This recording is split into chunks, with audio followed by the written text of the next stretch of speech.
sometimes you're in the city, you know, it's good to know where a toilet is, I suppose. So basically I probably did it over about, I think the first one I did was November last year, and I did it over a year, just went to various toilets. The best toilet was definitely the Opera House. There's different toilets in the Opera House, some on the concourse, but the one that is up on the level where it's up on, I think, the first level near where you get your tickets, and it's definitely the most enjoyable toilet to be in. The lighting's not. But it's funny, toilets are often let down by things like the quality of the paper, and also some of the hand dryers are incredibly noisy.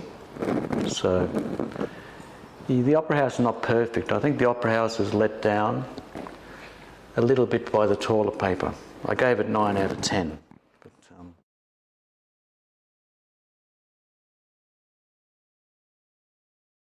But, well, I get inspired by many different things, so there's no particular theme. Sometimes there is a theme to my show, but more than often it's just different things. Like, say, this one here of the Japanese house with the lady who, I was just looking at an obscure architecture magazine, and there was a story about this lady who commissioned the house, and she wanted to live out her days with her pet pony. So she's got an area here where she sits outside and she's able to, you know, the pony can come up and she pats it, and at night the pony goes and there's a little barn inside the house.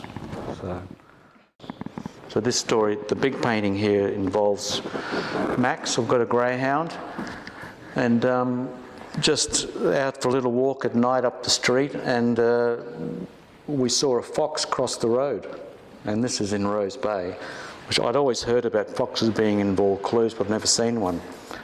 And I've since seen a fox twice on the street, and when Max saw it, he just bolted up the hill, as greyhounds do. And so things like that.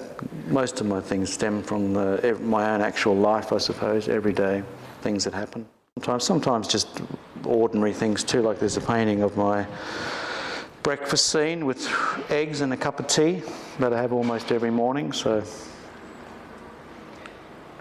but I think that is I think that's the thing, to make something ordinary appear to be something else, I suppose, other than just ordinary, which is often a bit just to do with the composition and the colours you use.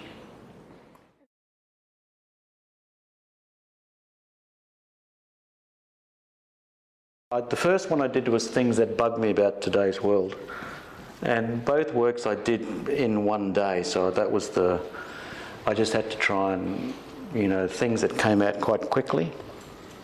So they're things that bug me, not necessarily things I hate, but just things, and I think sometimes things bug you one day more than they do another day.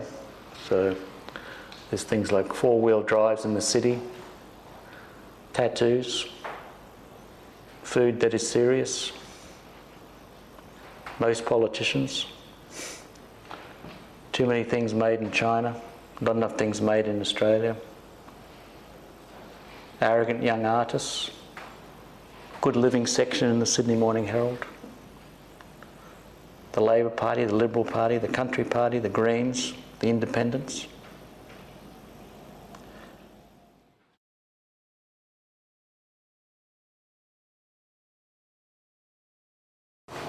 Well, I probably could have filled it up, but it would have taken me longer, so I kept the time limit, so I think that says something about my state of mind. I don't know, but I may be more grumpy than happy, I don't know, but